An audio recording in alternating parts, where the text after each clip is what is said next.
কেমন এটা উনি জানতেন না, এজন্য আল্লাহ জানিয়ে দিলেন, আদম পৃথিবীতে তুমি 1000 বছর বাঁচবা।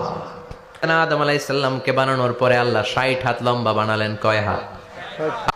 এরপরে ওনার ঔরসে পৃথিবীতে যত নারী আসবে, পুরুষ আসবে রুহের জগতে, সবগুলো রুহুকে বসিয়ে দিলেন বৈঠকে। সুবহানাল্লাহ।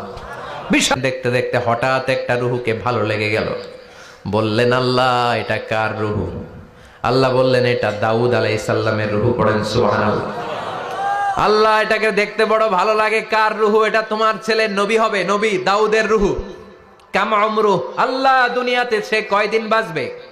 আল্লাহ বললেন, 40 সানা, 40 বছর। কয় বছর? সবাই বলেন কয় বছর? 40 বছর। সাইয়েদনা আদম বললেন, মাবুদ, আমার এত সুন্দর কলিজার টুকরা সন্তান দাউদ আলাইহিস সালামকে দুনিয়াতে মাত্র 40 বছর আপনি কেন দিলেন?